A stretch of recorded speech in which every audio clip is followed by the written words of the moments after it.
बच्चों, मैं हूँ आपकी होस्ट नायाब रज़ा और मैं हूँ रूथ जावेद। आज हम आपको ऑनलाइन संडे स्कूल में वेलकम करते हैं। यकीनन आपका पिछला हफ्ता बहुत अच्छा गुजरा होगा। और रूथ, आपको पता है कि पिछले हफ्ते एक खास इवेंट था? जी मुझे याद है, मदर्स डे था और हमने इसको सेलिब्रेट भी किया।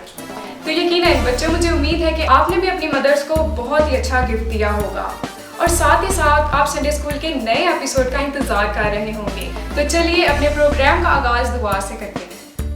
ऐ आसमानी बाप, मैं तेरा शुक्र अदा करती हूँ कि तू हमसे प्यार करता है, तू हमारी मदद और हिफाजत करता है।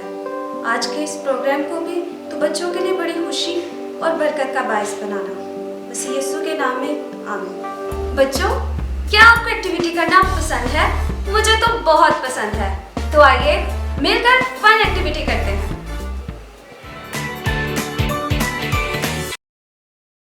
बच्चों, आज हम शाहजेब के साथ मिलकर एक एक्टिविटी करेंगे। काउंटिंग तो आपको आती होगी, लेकिन आज हम एक्शंस के साथ काउंटिंग को सीखेंगे। तो शाहजेब, आप मुझे बताएं 1 + 1 = 2।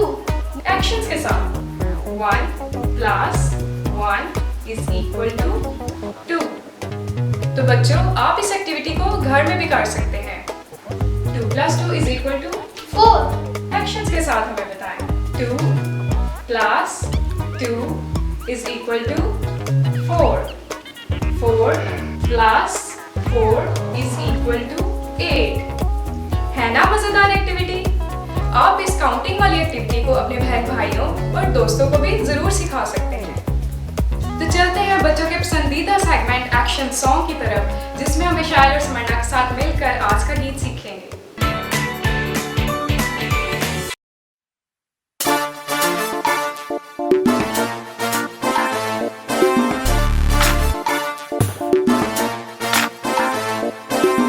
के जमाना में बच्चों आया था तूफान, उस दौर के लोगों में तब समाया था शैतान।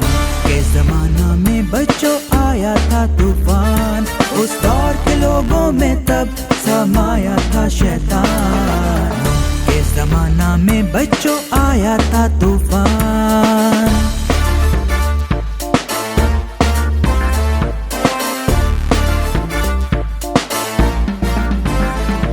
खुदा ने कहा ऐ नूह, गोबर की लकड़ी से एक कश्ती तू बना, जानवर चरिंद परिंदा अपने घराने को तू बचा। फिर ज़मीन पर जो रह जाएंगे वो गवाएंगे अपनी जान। के ज़माना में बच्चों आया था तूफान।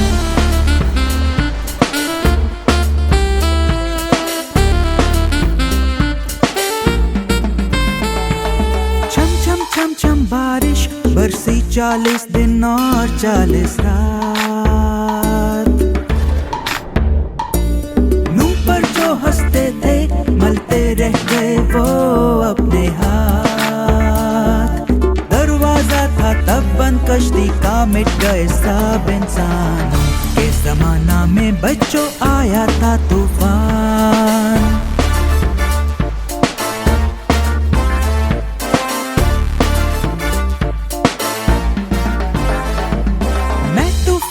फैलाऊंगा ये वादा है तुमसे, फिर ना तुमको मिटाऊंगा ये वादा है तुमसे।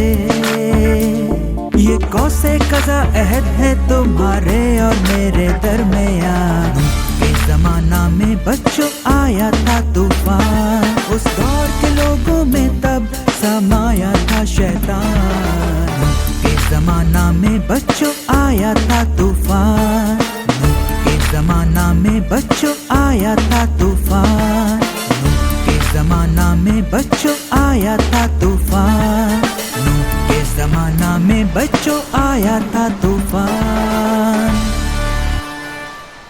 बड़ा प्यारा गीत, बहुत प्यारे बच्चे और आप सब भी बहुत प्यारे बच्चे हैं। मुझे उम्मीद है कि आपने आज का गीत सीख लिया है, लेकिन आप इस गीत को अपने बहन भाइयों और दोस्तों को सिखाना मत भूलें। मुझे लगता है बच्चों कि आज की कहानी सुनने के लिए मेरी तरह आप भी एक्साइटेड हैं। तो चलिए नए भाई के साथ मिलकर आज की कहानी सुनते हैं। जी प्यारे दोस्तों, मेरा ईमान है कि आप सब खैरियत से हैं और अपने वालिदैन का, टीचर्स का और बड़ों का कहना मानते हैं। लेकिन आज से बहुत साल पहले कुछ लोग थे जो किसी का कहना नहीं मानते थे और इस वजह से उन्हें काफी नुकसान भी उठाना पड़ा। वो लोग खुदा की भी बात को नहीं मानते थे, लेकिन उस दौर में एक शख्स था जो खुदा की बात सुनता था और उसका नाम नूह था। नूह एक रास्तबाज इंसान था और हमेशा खुदा से प्यार करता था और खुदा के बताए हुए रास्तों पर चलता था। और उसकी जो फैमिली थी, उसके 3 बेटे थे, सिम, हाम और याफ। वो भी अपने बाप की बात को मानते थे और उसकी फर्माबरदारी करते थे। खुदा ने नूह से कहा कि तू एक कश्ती तैयार कर, क्योंकि मैं तमाम लोगों को मार देने वाला हूं, क्योंकि वो गुनाह में फंस चुके हैं और गुनाह में अपनी जिंदगी गुजारते हैं और जो उन्हें बेहतर लगता है वो करते हैं, बजाय इसके कि वो मेरे अहकामात को मान सके। और खुदा ने नूह से कहा कि तू गोफर की लकड़ी से एक बहुत बड़ी कश्ती बनाना। और खुदा ने नूह को उसकी पैमाइश भी बताई थी कि उसकी लंबाई 300 हाथ रखना। मेरा ईमान है कि बच्चों, आपको पता होगा कि एक हाथ का मतलब है तकरीबन 1.5 फीट उसकी पैमाइश थी। लेकिन आप सोचें कि ये 300 हाथ एक बहुत लंबी कश्ती खुदा ने नूह को बनाने के लिए कही और उसकी चौड़ाई 50 हाथ और उसकी ऊंचाई 30 हाथ थी। और जैसा खुदा ने नूह को करने के लिए कहा था, उसने अपने बेटों के साथ मिलकर बहुत ज्यादा लकड़ी इकट्ठी की और उससे कश्ती को बनाना शुरू किया और उन्होंने मिलकर दिन रात मेहनत करके उस कश्ती को बनाया। और खुदा ने उसे बताया भी था कि आपने किस अंदाज से और किस पैमाइश पे उस कश्ती को बनाना है और तुम अपनी फैमिली को अपने साथ लेना और तमाम जानदार जो इस दुनिया में हैं, चाहे वो जमीन पर रेंगने वाले जानदार हैं या हवा में उड़ने वाले परिंदे हैं, उनके 2-2 जानदारों को, एक नर और एक मादा, उनको अपने साथ रखना और जो पाक जानदार हैं उनके 7-7 जोड़े तुम इस कश्ती में लेके आना और उनको अपने साथ रखना। और फिर कुछ ऐसा हुआ कि जब खुदा ने उन तमाम जानदारों को उस कश्ती में बुलाया और वो नूह, उसकी बीवी और उसके बेटों और उनकी बीवियों के साथ उस कश्ती में मौजूद थे, तो खुदा ने उस कश्ती के दरवाजा को बंद कर दिया। और कुछ देर के बाद ऐसा हुआ कि आसमान से बहुत तेज बारिश बरसना शुरू हो गई और तमाम समंदर के सोते फूट निकले और हर तरफ पानी ही पानी नजर आने लगा। और खुदा ने मुसलसल 40 दिन और 40 रात तक बारिश बरसाई और हर तरफ पानी ही पानी था और तमाम जानदार जो रोए जमीन पर थे वो उस पानी में डूब कर हलाक हो गए। यहाँ तक कि दुनिया में जितने भी बड़े पहाड़ हैं उनकी चोटियां भी डूब गई और खुदा ने उनसे 15 हाथ ऊपर पानी को बढ़ा दिया और पानी पर कश्ती जो है वो तैरती रही। और वो खानदान जो उस कश्ती में मौजूद था और जितने जानदार उसमें मौजूद थे वो महफूज थे। और कश्ती कुछ दिनों के बाद अरारात के पहाड़ पर जाके रुक गई और वहां पे नूह और उसके खानदान ने कुछ दिन इंतजार किया। और कुछ दिनों के बाद नूह ने एक कौवे को कश्ती में से बाहर उड़ाया और वो कौवा इधर उधर फिरता रहा। और फिर कुछ दिनों के बाद नूह ने एक कबूतरी को बाहर उड़ाया और वो भी शाम के वक्त वापस आ गई। हो सकता है कि उसने भी देखा हो कि हर तरफ पानी ही पानी है। और फिर नूह ने और कुछ दिन इंतजार किया और फिर से वापस उस कबूतरी को उड़ाया। और फिर जब वो वापस आई तो उसकी चोंच में एक पत्ता था और इससे नूह को अंदाजा हो गया कि अभी पानी जमीन पर से कम होना शुरू हो गया है।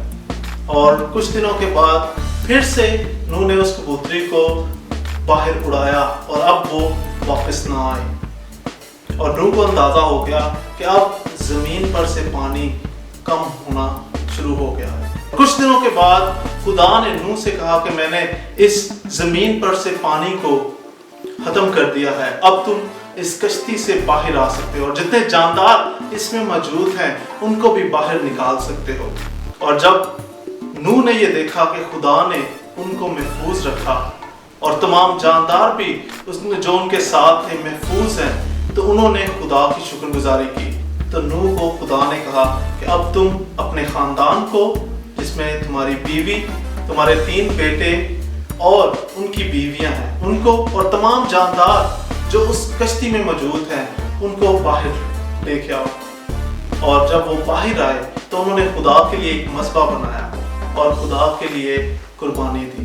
और फिर खुदा ने नूह से कहा कि अब मैं पानी से कभी भी इस दुनिया में किसी को हलाक नहीं करूंगा। और खुदा ने नूह के साथ एक अहद बांधा और अहद की निशानी के लिए खुदा ने आसमान पर कौसे कज़ा को नमूदार किया।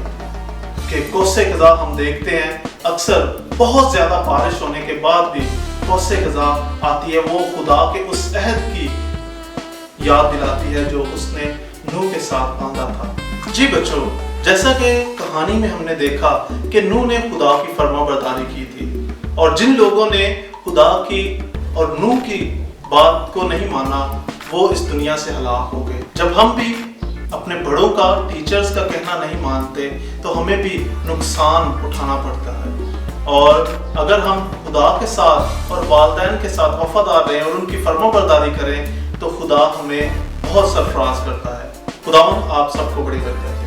Thank you. नूह के दौर की ये कहानी मुझे भी बहुत पसंद आई और यकीनन आपने भी इसे बड़े गौर से सुना होगा। आप इसे खुद भी याद रखें और दूसरों को भी सुनाना मत भूलिएगा। हमेशा की तरह आज की हिफ्ज़ी आयत इस कहानी को याद रखने में हमारी मदद करेगी। तो चलिए आइए हिफ्ज़ी आयत सीखते हैं।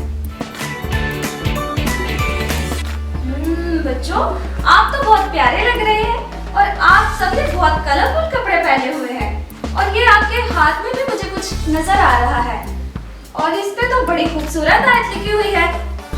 तो क्या आप सब इस आयत को सीखने के लिए तैयार हैं? यस। चलिए इस आयत को मेरे पीछे दोहराएं। वो रास्तबाजों के लिए मदद तैयार रखता है और रास्तों के लिए सिपर है। मिसाल दूसरा बाब 7वीं आयत। बच्चों, एक दफा फिर इस आयत को दोहराते हैं ताकि ये आयत हमें अच्छे तरीके से याद हो जाए। वो रास्तबाजों के लिए मदद तैयार रखता है और रास्तों के लिए सिपर है। मिसाल दूसरा बाब 7वीं आयत। तो मुझे उम्मीद है बच्चों आपको ये आयत जुबानी याद हो चुकी होगी। जी शायद आप मुझे ये आयत सुनाएं। वो रास्तबाजों के लिए मदद तैयार रखता है और रास्तों के लिए सिपर है।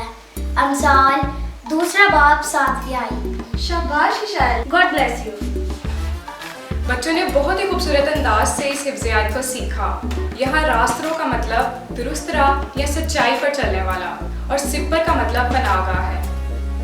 बच्चों, खुदा हर गुनाह की सजा जरूर देता है, लेकिन नूह की तरह जो लोग उससे प्यार करते, उसकी राहों पर चलते और उसके हुक्मों को मानते हैं, खुदा उनको पूरे घराने समेत बड़े तूफान से भी बचा लेता है।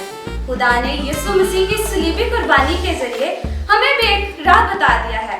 अब हमें उस राह पर हर रोज चलना है ताकि हम हमेशा की जिंदगी पा सकें। उम्मीद है बच्चों आज के प्रोग्राम में आपने बहुत कुछ सीख लिया है। तो आइए प्रोग्राम के अख्ताम पर हम दुआ करें। प्यारे आसमानी बाप, मैं तेरा शुक्र करती हूँ कि तू अपने लोगों के साथ रहता है और उनकी हिफाजत करता है। हमारी मदद कर ताकि हम भी तेरे पीछे चल सकें। यीशु मसीह के नाम से आमीन। तो बच्चों, आपको आज का प्रोग्राम पसंद आया? उम्मीद है कि आपको आज का प्रोग्राम बहुत पसंद आया होगा। मुलाकात होगी अगले एपिसोड तक। तब तक के लिए अपना ख्याल रखें, लेकिन जाने से पहले हमारे YouTube चैनल उम्मीद किड्स को सब्सक्राइब, लाइक और दोस्तों के साथ शेयर करना ना भूलिएगा। खुदा हाफिज।